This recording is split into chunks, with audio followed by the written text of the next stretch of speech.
Thank you very much, Keith, and also to Vivian for including me in this discussion. Great opportunity for me to talk about our program, and also for all of those of you listening and are totally confused about patenting and trademarking and protecting. Don't worry, that's why we're here, and that's why we've created the program.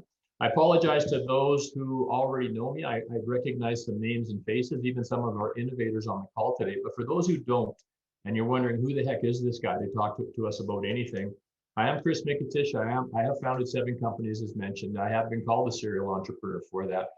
Some of our brags or successes have been over my career, over 35 years. I've been involved in pharmaceutical drug discovery.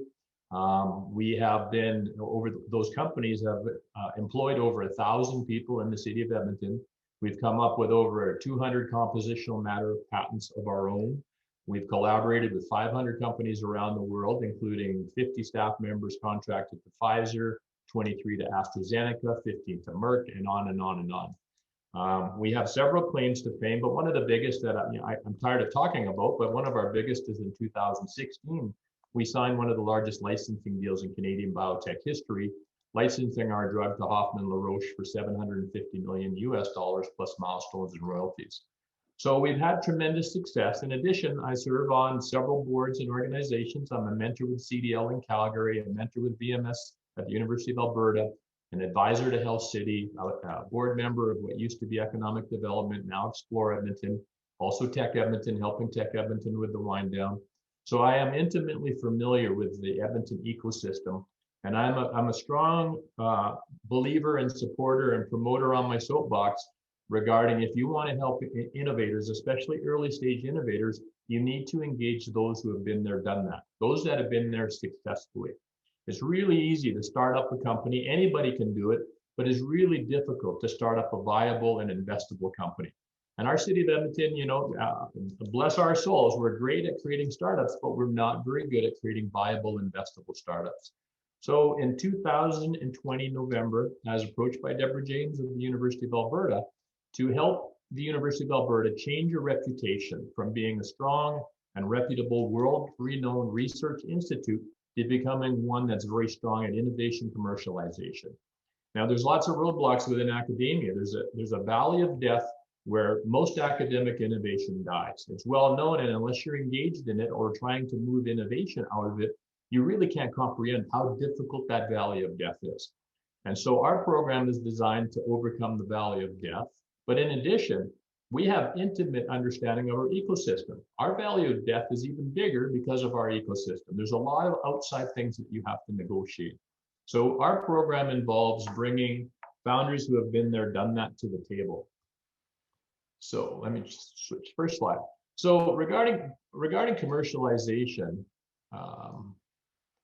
commercialization in North America, well, if you compare Canada to the United States, in the United States, for average funding per patent, they spend about $5.7 million per year, and they get a return on investment of about 4.6. Well, within Canada, we spend more at $7.5 million, and we get a return of 1%.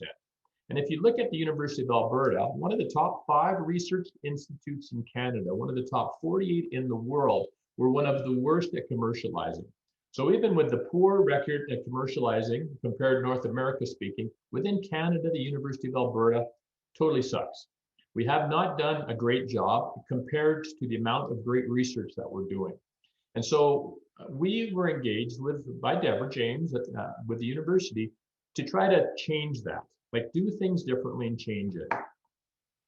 And so we got into collaboration with the University of Alberta at that time. We spent 1 year working with the University of Alberta, designing a program to address problems in the valley of death, not only with the university, but all post-secondaries. There's a lot of commonality.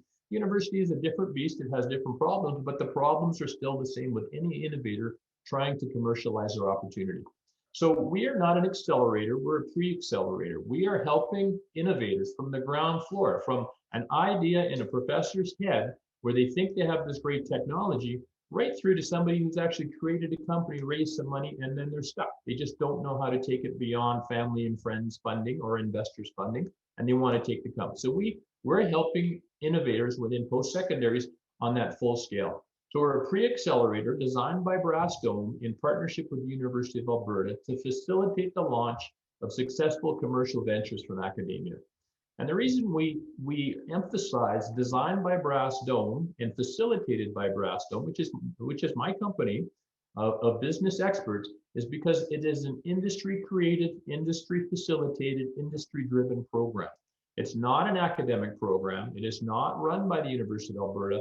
It's designed to help the University of Alberta and other post-secondaries. So we are very, very industry-focused, industry-driven. So the way the program works is anybody interested in applying to the program can submit an application. They can contact us directly at Brasstone, or they can go to our website and fill out an application. We often get questions from innovators who are concerned about, well, it's too early. I don't have a company. I'm not. And that's when we would like to see you. When you're thinking about advancing your opportunity and you don't know how to go about it and you want some support, you apply to the program. The earlier we work with the innovator, the better, because you haven't done a lot of things or created some roadblocks for yourself that we would have to work hard to overcome. So you're better coming with a clean slate right from the beginning and starting to work with us. So you fill out an application. Then we have an introductory meeting. So you'll meet with members of our Brasstone team, and often myself will be in that meeting, and we'll have a discussion regarding your innovation, your ideas, and we will determine whether you're an appropriate suit for the appropriately qualified for the program. Now, some of the things that might make you not qualified is you can have some significant roadblocks that we see from an innovation commercialization standpoint that probably should be overcome before you're ready for the program. Or, one of the key things for us is really focusing on helping the reputation of the PSI. At start right now, it's the University of Alberta. So if your innovation has absolutely zero to do with the university, for example, you're a student, you've graduated and you've moved on and you've created a company, it has nothing to do with the university other than you went to school at the university, it's not qualified for the program. But if you have a tie where at a minimum, the university has the right to brag that they have an innovation that's come from one of their innovators involved, doesn't mean the university has to have royalty or equity. It could mean that you are a prof or you're a student or a graduate student working in the university or you're using their facilities. But the university should at least, they're providing the service, this opportunity to you. At a minimum, they should be able to brag and get a check mark that they're contributing to innovation advancement, and you are a wonderful opportunity coming out of the university or other post-secondary. And so once we go through the introductory meeting, we explain about the program, and then a decision is made. And so if you are accepted into the program, the next step would be my Brasstone team comes into play. Now I have a team of superstars that I have recruited over 35 years. I pick the best of the best, and I have science covered, accounting, business development, administration. I have a solid team of administrators that have really been with me through the creation of 7 companies, and they understand what it takes. So my Brasstone team will have a lead assigned, which is a point of contact for that innovator. They actually get onto their speed dial because they're in touch so often. And then the Brasstone helps give some shape to the opportunity. We help on the pitch, we help on all kinds of things, and we prepare you. And then we have a presentation to what we call our Council of Founders. We're recruiting up to 45 founders. These are founders of businesses that are selected for under very strict criteria that come in, and they are our dragons in the dragon's den. They will listen to your presentation, they will give their experience, they'll give their guidance, they'll open up some doors for you, and they will basically give a lot of feedback on your venture. Now, as I mentioned, it's very easy to create a company. It's very difficult to create a viable and investable opportunity. So our founders who have actually done it, and they're very successful at it, they're giving you feedback on what they see you need going forward. And then the next step is we select founders from that room, and we assign up to 3 of those founders to serve as your mentors. Those mentors now are organized by our Brasstone lead, and they have meetings. And every mentor gives 4 hours of mentorship in between sessions, and the sessions happen every 2 months. And so the idea of those individual sessions with the experienced mentors is they now zero in on your opportunity. And we dig in deep, and we start making progress over those first 2 months. And then after that, we put the work in with your innovation advancement. And then you're caught in the loop. We have the next session and it keeps going and you keep advancing innovation. We have meetings every 2 months, and the whole idea is to advance innovation until we get a successful exit. So what sets us so far apart from the others? Our ecosystem is phenomenally confusing. I've been involved in the ecosystem. I'm involved in many of the organizations, and all of them offer valuable support, but it is confusing. So what sets us apart is, one is, we are a PreAccelerator focused specifically on the academic valley of death. We're coming into the most difficult part of advancing innovation out of universities and post-secondaries, and we're tackling that problem. The second is that we're really focused on the reputation of that post-secondary institute. Now, the University of Alberta has had fair or unfair perception as reality, but the university has had a very bad reputation in advancing innovation. I can tell you that the university, with the recruitment of Bill Flanagan and the work of Deborah James and Walter Dixon, they have done a phenomenal job doing what's necessary, especially under strict budget constraints, to advance innovation. We're also focused on student engagement, and we're also focused on job creation and retention. Not only do we want to help you advance your innovation, we want to find ways to keep you in the city of Edmonton or in the city of Calgary if we have the program in Calgary. We have the leadership of industry. As I mentioned, Brass Dome is very, very industry focused. We've been there and done it, and we are very much focused. This whole program is towards viable, investable opportunities. And then we have the support of highly qualified mentorship. So our Council of Founders, as I mentioned, we're recruiting up to 45. I am honored and humbled that I've had a 100% success rate recruiting my founders. Many of these founders have no ties whatsoever to the University of Alberta, or even Alberta for that matter. We have a representative from the Center for Disease Control. She actually head up all of CDC in the United States, and she's based in Georgia. Elizabeth Fitzgerald is with us. We have representatives from Novartis, from Johnson & Johnson, from big industry, from Microsoft. So we have representatives across the board. So since I'm short on time, what have we done? So what? We started in January. We've only had 2 sessions, and already we have 13 enrolled in the program. Right now, all University of Alberta Innovation. We have 3 more joining in September for 15, and we've evaluated over 40. As far as the founders, we have 33 on board, and we cover across 10 different industries. And our founders have put in over 500 hours of mentorship time. And nobody's compensated for that founder time. So this is really something we should be proud of, is that we have industry experts, proven experts, that are willing to dedicate their time to help you move your innovation. Local economic impact already, and again, recognize that we are a PreAccelerator from the ground floor already. Due to IMYEG, we have 12 new jobs created, and we have student engagement. At Brass Dome ourselves, we have 2 MBA students engaged under my tax program that are helping move innovation from the University of Alberta.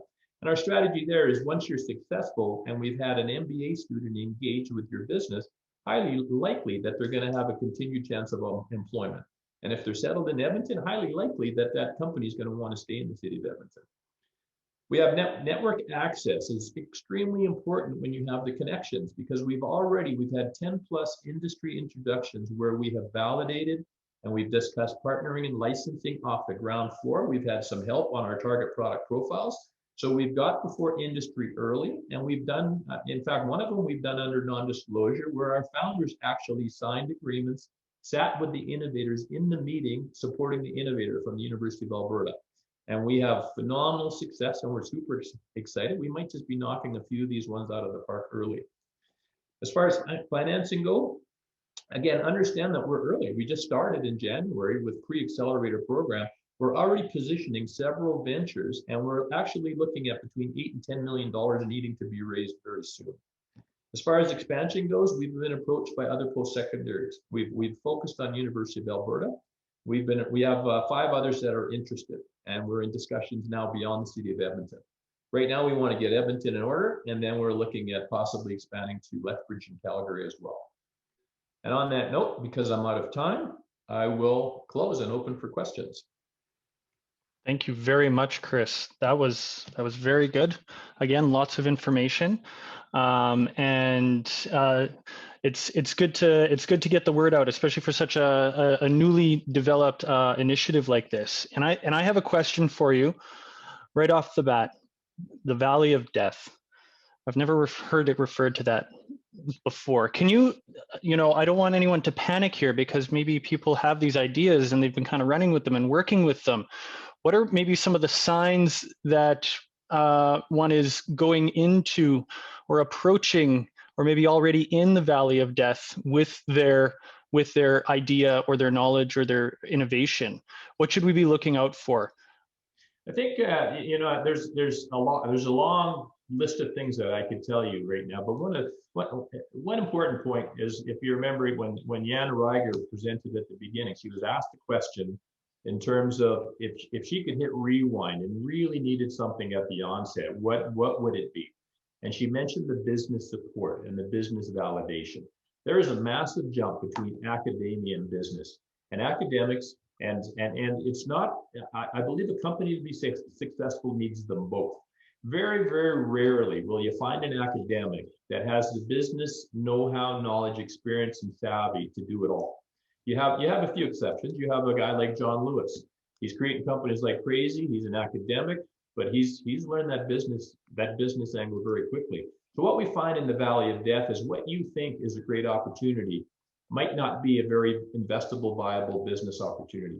And if you don't have networks and contacts and experience, all you need to do is get before a big company that's in the area that you think will be interested, ask the question early, and have years of your research go down the drain in 1 second with them saying, hey, we've talked to 10 companies that are 5 years ahead of you. You've dropped the ball. You're 5 or 10 years behind what's happening in the real world.